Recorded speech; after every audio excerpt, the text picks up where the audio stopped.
নমস্কার বন্ধুরা, সবাই কেমন আছো? আশা করি সবাই খুব ভালো আছো। তবে আজকে থাম্বনেলটা দেখে নিশ্চয়ই তোমরা বুঝতে পারছো আজকে ভিডিওটা কী জন্য করছি। আমি হিন্দু মেয়ে হয়েও কেন সিঁদুর শাঁখা পলা পরি না, এই ভিডিওটা অলরেডি আমি দিয়েছি। তবে আমি সোশ্যাল মিডিয়া আমার জীবনে পার্সোনাল কিছু জিনিস আছে সোশ্যাল মিডিয়ায় আনতে চাইনি। আমার ইউটিউব চ্যানেল আছে, তোমরা সবাই জানো। সেই লাইভ যখন করতাম, আমি লাইভে বসতাম, সকল আমার ইউটিউব চ্যানেলের পরিবারের সব বন্ধুরা, দিদি দাদারা, আমার শুভাকাঙ্ক্ষীরা সবাই এসে থাকে একটা কথাই বলতো যে দিদিভাই তোমার জীবনে কিছু কথা বল, আমি শুনতে চাই। লাইভে সবাইকে তুমি কেন সিঁদুর পরছো না, তুমি কেন শাঁখা পলা পরো না, তুমি কিছু বলো, তোমার জীবনে কথা শুনতে চাই। একবার বাধ্য হয়েই আমি সোশ্যাল মিডিয়ায় আমি হিন্দু মেয়ে হয়েও কেন সিঁদুর শাঁখা পলা পরি না ভিডিওটা করতে বাধ্য হই, যাতে বন্ধুরা আমার জীবনে কথা কিছু জানুক। যাক, সেই ভিডিওটা আমি করেছি। যে প্রথমেই বলি আমি কেন পড়ি না, আমি হিন্দু মেয়ে হয়ে কেন সিঁদুর শাঁখা পলা পরি না সেটা প্রথমে বলে দিই। যারা জানো না তারা ভালো করে ইয়ে করে নাও। অনেক বন্ধুই আমার জানো, আমার জীবনে অনেক কথাই আমরা জেনে গেছো, কিন্তু জানো না তাদের জন্যই আমি ভিডিওটা করছি। আমার বিয়ে হয়, বিয়ে হয়ে যাওয়ার পর 1.5 বছর পর একটি পুত্র সন্তান হয়। পুত্র সন্তান তার 3 থেকে 3.5 বছর বয়সের পর আমার হাজব্যান্ডের হঠাৎ শরীরটা খুব খারাপ করে। তখন আমি মানে আমাদের Bardhaman TN Banerjee, doctor TN Banerjee দেখানো হয়। তা উনি দেখেই ব্লাড টেস্ট করেই বলে দেন যে ওনার 2টো কিডনি ফেল হয়ে গেছে। 2টো কিডনি ফেল হয়ে যাওয়াতে ডায়ালিসিস করতে বলা হয়। কিন্তু আমি দেখলাম বর্ধমানে দেখানো হলো, এবার বাইরে কোথাও একটু দেখানো দিয়ে চেন্নাই অ্যাপেলোতে নিয়ে গেলাম। চেন্নাই অ্যাপেলোতে নিয়ে গিয়ে ওখানেও সেই 2 দিন ধরে রাখলো, অনেক টেস্ট করা হলো। যাক, বাইরের অনেক মেশিনপত্র আছে, অনেক টেস্ট ভালো রিপোর্ট হওয়ার জন্য ওখানে বাইরে নিয়ে গেলাম। ওখানে গিয়ে একই রিপোর্ট যে 2টো কিডনি ফেল হয়ে গেছে, ইমিডিয়েটলি ডায়ালিসিস করতে হবে। কিন্তু চেন্নাই থেকে ডায়ালিসিস করা অসম্ভব, প্রচুর অর্থের প্রয়োজন, প্রচুর লোকবল দরকার। যেহেতু আমার কাছে অত সামর্থ্য ছিল না, অত লোকবলও ছিল না, আবার নিয়ে চলে এলাম। নিয়ে চলে এসে বর্ধমান আদর্শ নার্সিংহোমে ডায়ালিসিস করানো হয়। আদর্শ নার্সিংহোমে ডায়ালিসিস যখন করানো হলো প্রায় 1.5 বছরের মাথায়, তখন ডক্টর বললেন ডায়ালিসিস করাচ্ছেন তা কিডনি ট্রান্সপ্লান্ট করাবেন না? আমার কিডনি কি ট্রান্সপ্লান্ট করা হয়? বলে হ্যাঁ, কেন হবে না, কিডনি ট্রান্সপ্লান্ট করা হয় তো। আমি বলছি ডায়ালিসিস করা হয় না। বলছে ডায়ালিসিস করানো হয় কিডনি ফেল যে পেশেন্ট আছে তাকে বাঁচিয়ে রাখার জন্য, কিন্তু একবার সুস্থ করতে হলে কিডনি ট্রান্সপ্লান্ট করাতে হবে। আমাদের কোথায় যেতে হবে? তো সেই মতে আমরা ডক্টর আমাকে বললেন যে কলকাতা এসএসকেএম হসপিটালে ঠিকানা দিলেন। হসপিটালে টিকিট 2 টাকার টিকিট কাটলাম। 2 টাকার টিকিট কেটে ওখানে ডাক্তারকে দেখানো হলো, সমস্ত পেপার দেখলেন। দেখার পর উনি বললেন ঠিক আছে, ট্রান্সপ্লান্টের ব্যবস্থা করা হবে, কিন্তু ডায়ালিসিসটা কন্টিনিউ করতে হবে, ডায়ালিসিস বন্ধ করা যাবে না। সেই মতোই ডায়ালিসিস চলছে, বর্তমান আদর্শ ডায়ালিসিস চলছে। আর এসএসকেএম হসপিটালে নিয়ে যে চিকিৎসা করানো হচ্ছে, প্লাস টেস্ট করানো হচ্ছে। যেগুলো টেস্ট করানোর হসপিটালের মধ্যেই করানো হলো, আর যেগুলো বাইরে প্রচুর টাকার খরচা সেগুলো বাইরে বাইরে করানো হলো। অনেক জায়গায় ঠিকানা দিয়ে দিচ্ছিলো ডক্টররা, সেখানে গিয়ে টেস্টগুলো করানো হচ্ছিল। আর ডক্টর বললেন কিডনি ট্রান্সপ্লান্ট করে ডোনার চাই। ডোনার কোথায় পাবো? বলছে কিডনি ডোনার নামে তো কিডনি পাওয়া যাবে না। যাই হোক, আমার মা বাবা দুজনেই বললেন দেব। মা রাজি হয়ে গেলেন, বাবাও রাজি হলেন, কিন্তু মায়ের ঠাকুর করে মায়ের কিডনিটা মিলে গেল। টেস্ট করে কিডনি দিয়ে দুজনাকার, আমার হাজব্যান্ড আর মায়ের দুজনাকারই কিডনির পরীক্ষা হতে আরম্ভ করলো। অনেক অনেক অনেক ব্যাপার, অনেক পরীক্ষা আরম্ভ হলো। পরীক্ষা টেস্ট করার পর মায়ের সদর কিডনি মিলে গেল। কিডনি ট্রান্সপ্লান্ট হলো 24শে মে। কিডনি ট্রান্সপ্লান্ট হয়েছিল এসএসকেএম হসপিটালে। যাই হোক, কিডনি ট্রান্সপ্লান্ট হওয়ার পর 3 দিন আর 4 দিন থাকার পর মাকে ছুটি দিয়ে দিল। যেহেতু মায়ের কিডনি, মায়ের পেটের এইখান থেকে এখান পর্যন্ত মানে পেটটা অর্ধেকটা কাটা হয়েছিল। 4-5 দিন থাকার পর মাকে ছুটি দিয়ে দিল।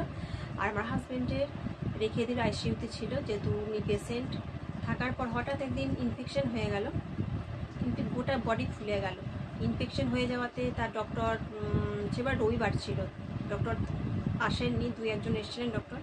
তা হঠাৎ নার্স এসে বললো, সঙ্গে সঙ্গে ডক্টরকে ফোন করে দিল। সব ডক্টর, প্রায় 7-8 জন ডক্টর ছিলেন, সব ডক্টররা চলে এলেন। আসার পর আবার চিকিৎসা শুরু হলো। এমন ইনফেকশন হয়ে গেছে, ঠান্ডাতে ইনফেকশন হয়ে গেছে, আইসিইউতে এসি চলছিল, অত সিস্টাররা তো খেয়াল করেনি, গোটা বডি ফুলে গেল।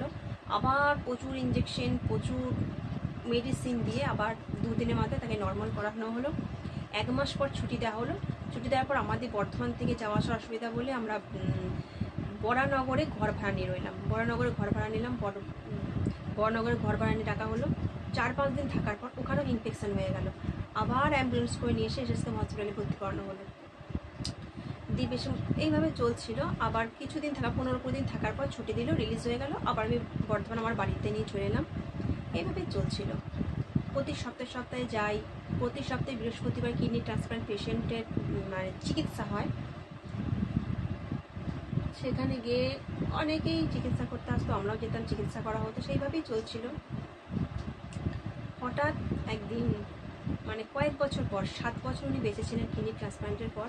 7 বছর বাঁচার পর হঠাৎ আবার প্রবলেম, কোমরে যন্ত্রণা, খাওয়া বন্ধ হয়ে গেল। তখন ডক্টর বললেন কি এমনি ক্রিয়েটিনাইন তো সপ্তাহে চেক করা, তো ক্রিয়েটিনাইনের লেভেল বাড়তে আরম্ভ করলো। তখন আবার এই কিডনিটাও ফেল হয়ে গেল, মানে যে কিডনিটা নতুন লাগানো হয়েছিল এই কিডনিটাও ফেল হয়ে গেল। আবার ডক্টর বললেন ডায়ালিসিস করানোর জন্য। অলরেডি আমার তখন 27 লক্ষ টাকা অলরেডি শেষ। 27 লক্ষ টাকা মানে ডায়ালিসিস, 2 বছর নার্সিংহোমে, আদর্শ নার্সিংহোমে ডায়ালিসিস করেছিলাম। প্লাস যাওয়া আসা, এসএসকেএম হসপিটালে kidney transplant test, medicine, kidney ট্রান্সপ্লান্টের পর 12,000 টাকা, 15,000 টাকা করে, প্রথমে 15,000 টাকা করে মাসে ওষুধ লাগলো, তারপর 2 বছর পর 12,000 টাকা করে ওষুধ লাগলো। এইভাবে চলছিল। 27 লক্ষ টাকা কমপ্লিট শেষ আমার কাছে সেই মুহূর্তে। তখন আমার কিচ্ছু ব্যালেন্স নেই, সামথিং কিছু ছিল। তা আমি বললাম সেইটা নিয়েই তোমাকে ডায়ালিসিস আবার ডায়ালিসিস করাবো। বললাম আবার ডায়ালিসিস করি কি হবে, এমনি তো সব শেষ।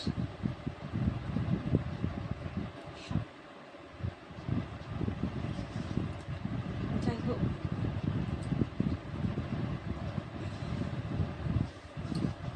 আবার ডায়ালিসিস আমি করালাম। 2-3 মতো ডায়ালিসিস করানো হয়েছিল। দিয়ে হঠাৎ ডক্টর বললেন ডায়ালিসিস করতে হলে যে কোনো সময়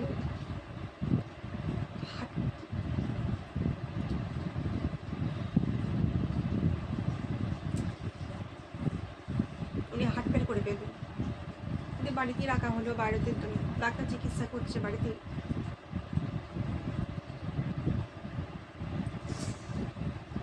হঠাৎ একদিন মারাই আমার সামনে উনি চলে গেলেন আমাদের ছেড়ে। কিছু করার নেই, ঠাকুরের কাছে গেলেন, সকলে প্রার্থনা করুন, কোনো আত্মার শান্তি কামনা করুন, সামনে জন্মের মানুষের মতো ভালো মানুষ হয়।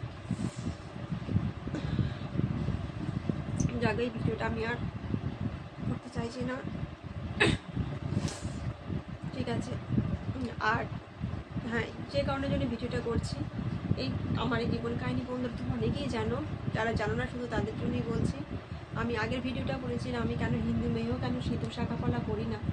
ওই ভিডিওটা যখন করেছি এত বাজে বাজে কমেন্ট এসছে, এত নেগেটিভ কমেন্ট এসছে, আমি বলে সেটা প্রকাশ করতে পারবো।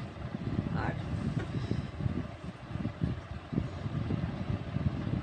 যারা আমার ইউটিউবার পরিবারের সদস্য, আমার খুব কাছে, তারা আমার প্রচুর কাছের মানুষ, তারা আমার সহানুভূতি দেখেছে, তারা আমার পাশে দাঁড়িয়েছে, পাশে ছিল, এখনও আছে। কিন্তু কিছু কিছু মানুষ, তারা হয়তো আমার ইউটিউব পরিবারের সদস্য নয়, কিছু কিছু মানুষ এমন নেগেটিভ পয়েন্ট, এমন কমেন্ট করেছে নেগেটিভ যেটা মুখে আনা যায় না। তাহলেও আমি না বলে পারছি না। আমার আগে একটা ভিডিও তোমরা দেখে নেবে, আমি হিন্দু মেয়েও কেন সিঁদুর শাঁখাপলা পরি না, ওই ভিডিওটা তোমরা যদি দেখো, দেখলে তোমরা বুঝতে পারবে। তোমরা কমেন্টগুলো দেখো, আমি যদি মিথ্যা কথা বলে থাকি। এমন লিখেছে তুমি তো মুসলিম, ওই যে তুমি সিঁদুর শাঁখাপলা পড়ো না, আরও বাজে যে কমেন্ট, তুমি, আমি মুখে আনতে পারছি না। কিন্তু তাদেরকে একটাই হাত জোর করে অনুরোধ করছি, প্লিজ কারো ব্যক্তিগত জীবন নিয়ে বাজে কমেন্ট কেউ করবেন না। কারণ সবাইকারই ব্যক্তিগত জীবন আছে, দুঃখ কষ্ট মানুষেরই আছে, কোনো বেশি কারোর কম। তাই হাত জোর করে একটাই অনুরোধ, এই ভিডিওটা স্পেশাল তাদের জন্য। যদি কারোর ভিডিও, আমার বলছি না, অন্য কারো, আমার প্লাস অন্য কারো ভিডিও যদি আপনাদের পছন্দ না হয়, স্ক্রিপ্ট কেটে চলে যাবেন, অন্য ভিডিও দেখবেন। দয়া করে খারাপ কমেন্ট কেউ করবেন না, কেননা কারোর ব্যক্তিগত জীবন নিয়ে আপনারা খারাপ কমেন্ট ছিনিমিনি করবেন, এটা কেউ সহ্য করতে পারে না। বেশ, আমি সহ্য করতে পারিনি, তার জন্য ভিডিওটা করতে বাধ্য হয়েছি।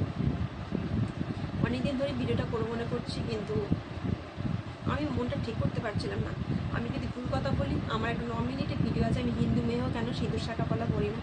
ভিডিওটা তোমরা দেখে নাও, দেখলেই বুঝতে পারবে এত বাজে বাজে কিছু কিছু মানুষ, খারাপ ভালো মানুষও আছে, অনেক ভালো মানুষ আমার পাশে দাঁড়িয়েছে, আমার সহানুভূতি দেখিয়েছে, কিন্তু কিছু কিছু মানুষ এত বাজে কমেন্ট করছে। তাদের জন্য একটাই আমার অনুরোধ, প্লিজ খারাপ কমেন্ট কেউ করবেন না। আপনারা তো জানেন না কার জীবনে কি ঘটছে না ঘটছে, আপনারা কিছুই জানেন না। তার সত্ত্বেও খারাপ কমেন্ট কেন করেন আপনারা? খারাপ কমেন্ট করবেন না। ভিডিও যদি না দেখতে ভালো লাগে স্ক্রিপ্ট কেটে চলে যাবেন, দেখবেন না, দেখার দরকার নেই। প্লিজ দয়া করে খারাপ কমেন্ট করবেন না। তার জন্যই এই ভিডিওটা করতে বাধ্য হলাম। সকলে ভালো থাকবেন, সুস্থ থাকবেন, সাবধানে থাকবেন। প্লিজ আর কিছু বলছি না, রেখে দিচ্ছি।